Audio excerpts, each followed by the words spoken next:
ಆತ್ಮೀಯ ವೀಕ್ಷಕರೇ, ತಮ್ಮೆಲ್ಲರಿಗೂ ಸ್ವಾಗತ ನಮ್ಮ ಯೂಟ್ಯೂಬ್ ಚಾನಲ್ ZB ಲರ್ನಿಂಗ್ ಸೆಂಟರ್ನಲ್ಲಿ. ಇಂದಿನ ಈ ಒಂದು ವಿಡಿಯೋದಲ್ಲಿ ಕರ್ನಾಟಕ ರಾಜ್ಯ ಸರ್ಕಾರಿ ನೌಕರರ 7ನೇ ವೇತನ ಆಯೋಗದ ಕುರಿತು ಒಂದು ಪ್ರಮುಖ ಮಾಹಿತಿಯನ್ನು ತಮ್ಮೊಂದಿಗೆ ಶೇರ್ ಮಾಡ್ತಾ ಇದ್ದೀನಿ. ವೀಕ್ಷಕರೇ, ರಾಜ್ಯ ಸರ್ಕಾರಿ ನೌಕರರ ಬಹುದಿನಗಳ ಬೇಡಿಕೆಯಾದ 7ನೇ ವೇತನ ಆಯೋಗ, ಹಳೆ ಪಿಂಚಣಿ ಯೋಜನೆ ಮತ್ತು ಇತರೆ ಭತ್ಯೆಗಳ ಕುರಿತು ಇಂದಿನ ಈ ಒಂದು ವಿಡಿಯೋದಲ್ಲಿ ಒಂದು ಪ್ರಮುಖ ಮಾಹಿತಿ ತಮ್ಮೊಂದಿಗೆ ಶೇರ್ ಮಾಡ್ತಾ ಇದ್ದೇನೆ.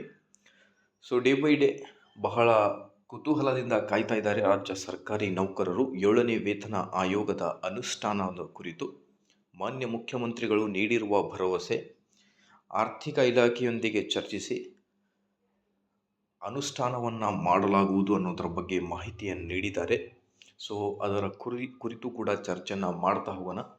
ವೀಕ್ಷಕರೇ, ನೀವು ಕೊಡುವ ಒಂದು ಲೈಕ್ ನಮಗೆ ಸಪೋರ್ಟ್ ಆಗಿರುತ್ತೆ. ಸೊ ಹಾಗಾಗಿ ವಿಡಿಯೋನ ಲೈಕ್ ಮಾಡಿ, ಚಾನಲನ್ನು ಸಬ್ಸ್ಕ್ರೈಬ್ ಮಾಡಿಕೊಳ್ಳಿ.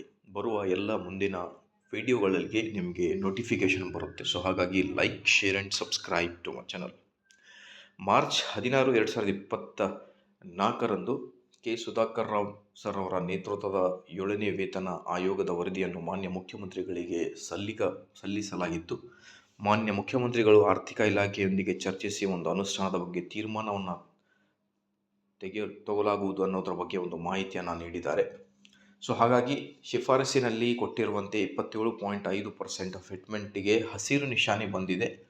ಸೊ ಹಾಗಾಗಿ ಇತರೆ ಅಲೋವೆನ್ಸಸ್ ಏನಿದೆ, ನಿಮ್ಮ ವೇತನ ಶ್ರೇಣಿಗಳ ಬದಲಾವಣೆ, ಅದರ್ ಅಲೋವೆನ್ಸಸ್ ಲೈಕ್ HRA ಆಗಲಿ, ಅದಾದ ಮೇಲೆ ನಿಮಗೆ ಈಗ DA 50% ರೀಚ್ ಆದ ಮೇಲೆ ಅದನ್ನು ಮತ್ತೆ ಈಗ 8%ಗೆ ತರಲಾಗಿದೆ. ಸೊ ಹಾಗಾಗಿ ವೇತನ ಶ್ರೇಣಿಗಳಲ್ಲಿಯೂ ಕೂಡ ಬಹಳಷ್ಟು ಬದಲಾವಣೆಗಳನ್ನು ನಾವು ನೋಡಬಹುದು.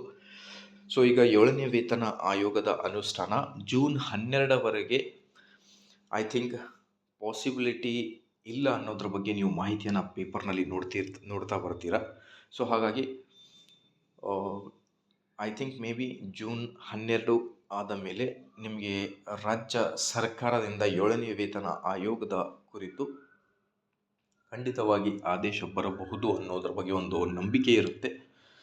ಸೊ ಈ ಬಜೆಟ್ನಲ್ಲಿಯೂ ಕೂಡ 7ನೇ ವೇತನ ಆಯೋಗಗೋಸ್ಕರ ಅಮೌಂಟನ್ನು ಒಂದು ಸ್ಯಾಂಕ್ಷನ್ ಅಥವಾ ಮೀಸಲಿಟ್ಟಿದ್ದಾರೆ ಎಂಬುದರ ಬಗ್ಗೆ ಒಂದು ಮಾಹಿತಿಯನ್ನು ಕೂಡ ನೀವು ನೋಡಿದ್ದೀರಾ.